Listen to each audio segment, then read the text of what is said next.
Bismillahirrahmanirrahim. Assalamualaikum warahmatullahi wabarakatuh. Selamat pagi dan salam sejahtera untuk kita semua. Hormat saya kepada penguji-penguji atau deskripsi saya. Eh, Pertama-tama hormat saya kepada Pak David selaku ketua penguji. Yang kedua hormat saya kepada Bu Susanti sebagai sekretaris penguji. Yang ketiga hormat saya kepada Bu Eka sebagai pembahas. Perkenalkan, nama saya Wahdi Rahmatul Hilsa dengan NIM 212108 dengan NIM 212102 di sini saya akan membahas poin-poin penting dalam penelitian saya yang berjudul Perancangan Sistem Pelayanan Laundry berbasis mobile web pada Laundry. Nah, di sini kita akan masuk ke bagian pendahuluan, di mana penelitian ini berfokus pada perancangan dan pengembangan perangkat lunak pelayanan laundry berbasis mobile web untuk Laundry menggunakan framework Laravel. Tujuan dari penelitian saya ini adalah merancang sistem pelayanan laundry berbasis mobile web yang responsif serta meningkatkan efisiensi operasional. Framework Laravel akan digunakan sebagai backend dengan MySQL, dan PHP akan berfungsi sebagai sistem database yang aman. Sistem yang dirancang mencakup beberapa fitur untuk memudahkan pengguna, karyawan, dan pemilik. Pengguna sebagai user dapat mengakses ke berbagai fitur yang dirancang untuk meningkatkan layanan. Pengguna dapat dengan mudah melakukan pemesanan layanan laundry seperti cuci setrika, cuci kering, dan cuci ekspres. Dengan melihat daftar layanan yang tersedia beserta deskripsi dan harga lambinya. Selain itu, pengguna dapat memilih jadwal layanan sesuai ketersediaan waktu yang ditampilkan secara nyata. Setelah pemesanan, pengguna akan menerima riwayat serta nota transaksi secara otomatis dan dapat memantau status pemesanan mereka melalui notifikasi, termasuk konfirmasi dan pengingat jadwal. Fitur umpan balik dan penilaian juga akan membantu Laundry dalam meningkatkan kualitas layanan berdasarkan masukan pelanggan. Nah, berikutnya adalah penelitian ini menggunakan metode perancangan extreme programming, sementara pengujian perangkat lunak dilakukan dengan metode white box testing untuk memastikan bahwa desain dan kode program memenuhi spesifikasi kebutuhan khusus terkait fungsi masukan dan keluaran. Selain itu, penelitian ini dilakukan dengan pendekatan studi kasus untuk mengumpulkan informasi dan data yang relevan dengan objek penelitian, yaitu Laundry di Pontianak. Dengan penelitian ini, pendekatan desain Science Research atau DSR digunakan untuk menghasilkan rancangan sistem yang berbasis eksperimen dalam pengelolaan data secara digital. Baiklah, kita akan masuk ke bab 2, yaitu landasan teori. Di sini ada penelitian terdahulu yang saya ambil yang berjudul Sistem Layanan Pengaduan Masyarakat pada Balai Besar POM Kota Pontianak berbasis mobile. Yang ditulis M. Alvin Mutashim. Yang kedua Hengki Andra. Yang ketiga ada Hari Parianto. Publikasi jurnal ini adalah Sistem dan Teknologi Informasi. Jurnal ini dipublish pada tahun 2021. Hasil dari jurnal ini adalah menggunakan Unified Modeling Language atau UML. Aplikasi tersebut dapat mempermudah masyarakat dalam memberikan pengaduan mengenai produk, obat, dan makanan yang beredar di Kota Pontianak, serta sistem yang dibangun bertujuan untuk membantu Balai Besar POM Kota Pontianak dalam memproses setiap pengaduan. Berikut ada penelitian dari Riko Yosua Sinaga, yang kedua Adi Sucipto, yang ketiga Muhakikin. Penelitian ini yang berjudul Sistem Layanan Pemesanan Online Pusat Sarana Olahraga Berbasis Mobile. Khususnya studi kasusnya adalah Bandar Lampung Sport Center. Jurnal ini dipublish dengan jurnal ilmiah infrastruktur teknologi informasi.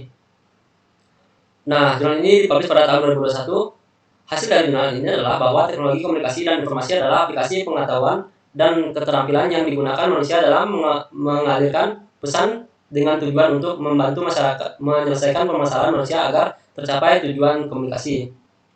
Nah, berikutnya ada penelitian yang berjudul Flash Operating System Android untuk peningkatan kinerja pada Samsung SM-A501 FD yang ditulis Hendra Kurniawan. Jurnal ini dipublish dengan Seminar Nasional Penelitian Korsindo 2003. Dipublish pada tahun 2003. Jurnal ini hasil dari jurnal ini adalah orang-orang zaman sekarang selalu menggunakan sarana smartphone dalam berkomunikasi secara langsung, baik itu merekam suara, mengambil gambar, atau video. Berikut adalah penelitian dari Robertus Lapaka yang berjudul Mobile Retailing, Pemanfaatan Mobile Apps untuk berbelanja online. Eh, Publisher jurnal ini adalah Voice of Informatics, yaitu FOI, terakreditasi Sinta 5. Nah, jurnal ini publish pada tahun 2021. Yang hasil dari jurnal ini adalah tidak mengherankan apabila perubahan tren belanja ini menjadi tantangan tersendiri bagi industri retail.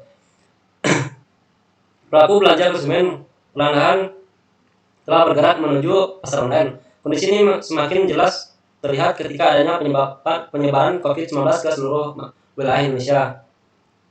Nah, berikut ada penelitian dari Himawan Syafri, terus Maulidi, dan Sandi Kosasi yang berjudul Rancangan Bangun Sistem Pengendali Lampu Rumah Mobile Smartphone dengan Arduino, jurnal internasional yang dirilis pada tahun 2019.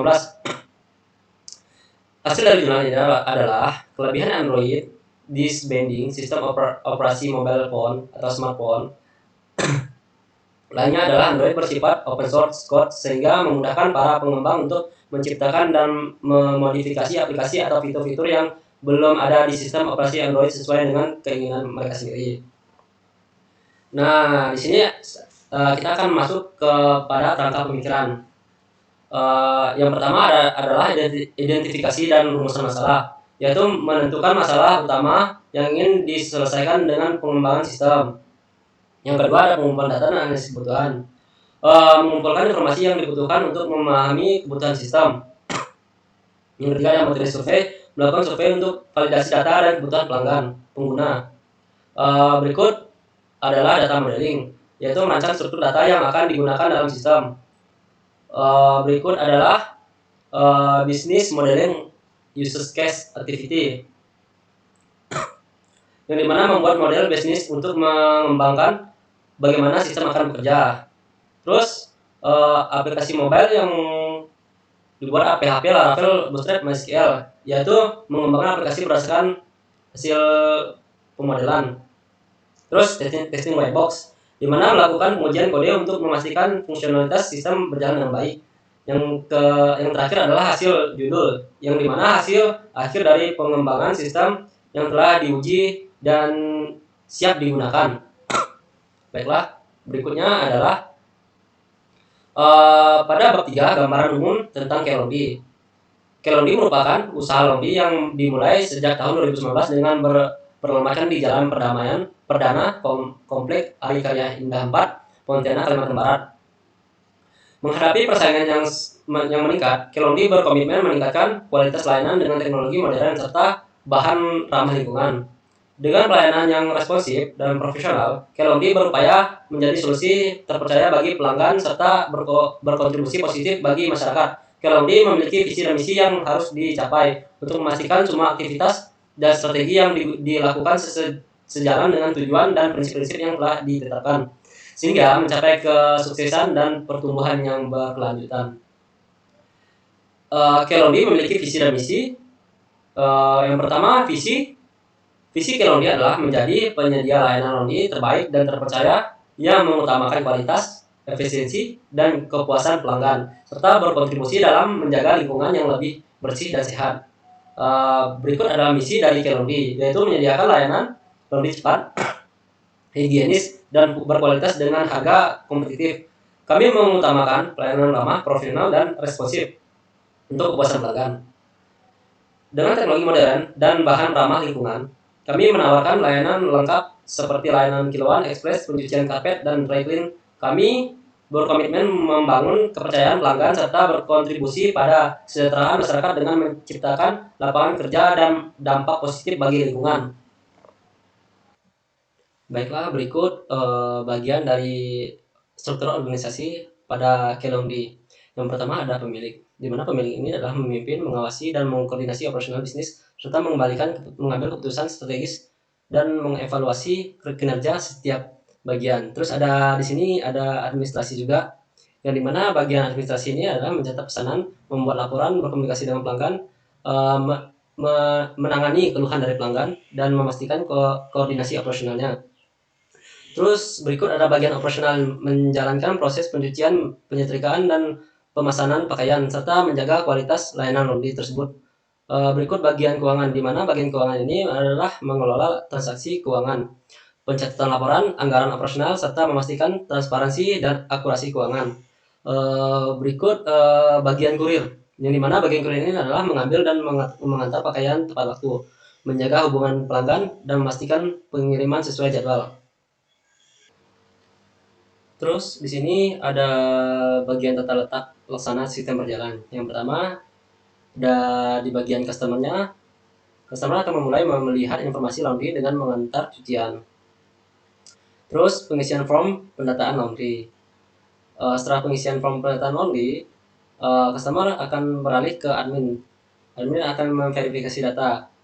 Jika data tidak tervalid, maka dia akan melooping ke pengisian form pendataan laundry kembali.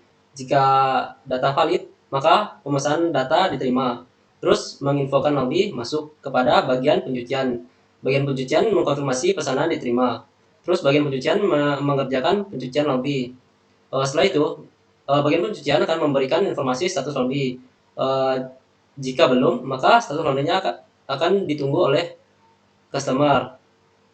Jika ya, maka dari admin konfirmasi status pesanan ke bagian kurir, yang dimana kurir akan mencetak nota transaksi terus mengantarkan laundry tersebut dan memberikan nota transaksi kepada customer.